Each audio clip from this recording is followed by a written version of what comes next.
ស្វាគមន៍មកកាន់សាលាជំនាញវេយ្យាករណ៍របស់ប្រែដែលមានបរិញ្ញាបត្រវេយ្យាករណ៍ Part of Speech វេយ្យាករណ៍ Writing Skill វេយ្យាករណ៍ TOEFL បកប្រែសំណេរបកប្រែទល់មាត់និងសន្ទនាទូទៅគ្រប់កម្រិត Welcome to the translation and grammar school based in Phnom Penh where quality comes first. My school is offers all grammatical lesson like Part of Speech, grammar for writing skill, grammar for TOEFL exam, posing interpretation,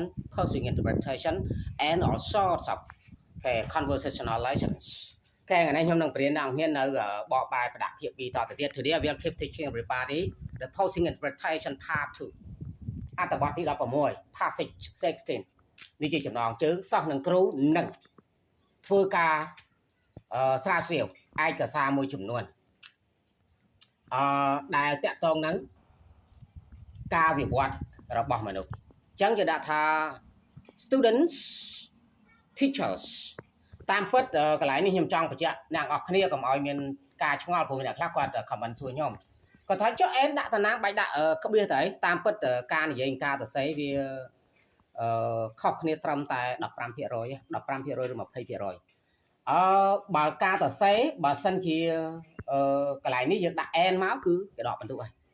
ពីព្រោះរាល់ចំណងជើងទាំងអស់ប្រសិនបើមិនមែនជា proper noun ទេអែនគឺជំនួសដោយក្បៀសហើយជំនួសដោយ comma ហ្នឹងហើយតែបើចូលរួមដោយ proper noun គឺ and ត្រូវតែដាក់មកវិញអត់ចំណុចទៅ comma ទេណាប៉ុន្តែតកតងការនិយាយអ្នកនរគ្នាអាចទាញ and មកក៏បានដែរណាអូខេប៉ុន្តែ standard របស់វាគឺត្រូវតា and ចំណុចទៅ comma តែម្ដងណាអូខេ teachers and students and teachers okay to go in search of some documents okay in light of involvement of people ហើយនេះខ្ញុំបកស្តង់ដារអន្តរជាតិនេះអង់គ្លេសនេះ students ខមាមកឃើញទេអញ្ចឹងអាខមានេះយើងជ្រើសដោយ n ណា teachers to go in search of some documents in light of involvement of people អញ្ចឹងការបកប្រែបដាក់បកប្រែពីខ្មែរទៅអង់គ្លេសគឺយើងអានដល់សញ្ញាខណ្ឌហើយយើងត្រូវរក subject verb object និង modifier សិនហើយចាំយកពាក្យអង់គ្លេសរៀបតាមហ្នឹងណាគេបានឃើញ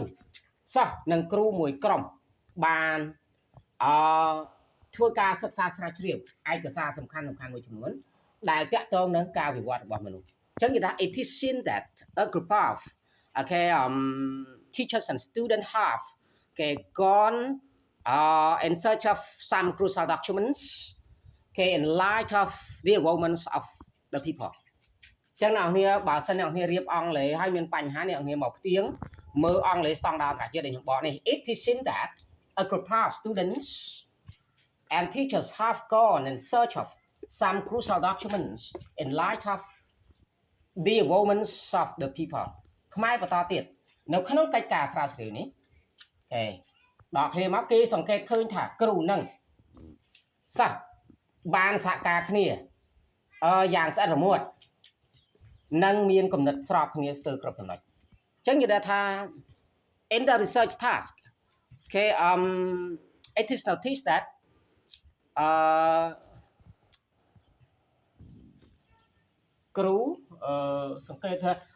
the teachers and students have affectionately cooperated each other and drawn parallels in draw parallels on nearly all aspects ព្រោះការនិយាយខ្ញុំត្រូវគិតខ្មែរដែរណាជួនកាលខ្ញុំនិយាយយើងត្រូវក្តាប់អត្ថន័យខ្មែរក្តាប់ប្រយោគខ្មែរជាប់ហើយបានយកអង់គ្លេសរៀបតាមហ្នឹងហើយការពារកុំឲ្យខុសវេយ្យាករណ៍ណាតែអញ្ចឹងអ្នកខ្ញុំមើលអង់គ្លេសមកតង់ទៀតដែលខ្ញុំបកស្តង់ដារនេះ in the research task ដកឃ្លាមកកាត់ឃ្លាមក it is noticed that the teachers and students have affectionately cooperated each other and drawn parallels nearly all aspects ខ្មែរបន្តទៀតលោកគ្រូដែលបានដឹកនាំការងារស្រាវជ្រាវនេះបាននិយាយថាអានឹងយើងអាចទុកបើបកប្រែស្តង់ដារសំឡេងគឺអានោះទុកផ្សេងក្រោយណាសិស្សរបស់គាត់ទាំងប្រុសទាំងស្រីបានខំប្រឹងអស់ពីកម្លាំងកាយចិត្តដើម្បីសម្រេចគោលដៅនិងគោលបំណងរបស់ពួកគេតាក់ទងនឹងកិច្ចការស្រាវជ្រាវផ្នែកការវិវត្តរបស់មនុស្សអញ្ចឹងយើងដាក់ថាmy students both male and female students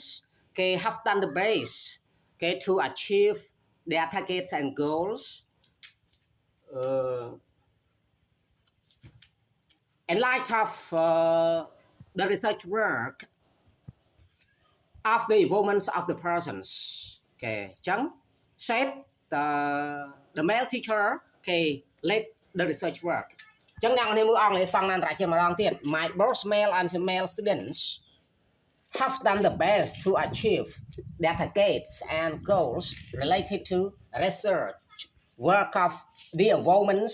of the persons Kamama said the male teacher led the research task. Okay, all right, everyone. I radically hope and believe that you will be okay to use my teaching techniques and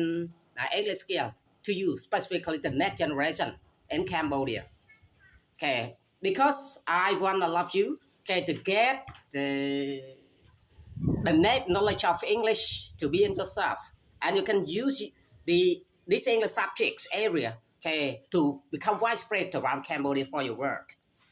Okay, អញ្ចឹងខ្ញុំគ្រាន់តែជួយនិយាយអង់គ្លេសដើម្បីបញ្ញាអារម្មណ៍សិស្សទាំងអស់ហ្នឹងហើយព្រោះអ្នករៀនជំនាញនេះ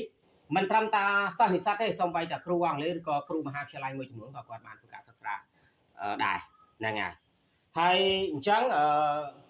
ខ្ញុំបញ្ជាក់បន្តិចបើអ្នកនរគ្នាណាគាត់ចង់សួរខ្ញុំតាក់ទងនឹងពាក្យសួរខ្ញុំតាក់ទងនឹងវេយ្យាករណ៍ជ្រៅឬក៏សួរនៅ structure ឬ expression ណាកុំសួរនៅក្នុង YouTube ខ្ញុំអត់ឆ្លើយទេបើសួរក្នុង Telegram អ្នកនរគ្នាឆាតមកសួរ Telegram ខ្ញុំនឹងបញ្យល់ឲ្យខ្វះក្បាយឲ្យណាអូខេចុងក្រោយជូនពរដល់អ្នកនរគ្នាជាសិស្សរបស់ខ្ញុំទាំងរៀនផ្ទាល់និងរៀនតាម online ទទួលបានជោគជ័យក្នុងការសិក្សា ultimately my best wishes to you exceptionally my student both online and private ones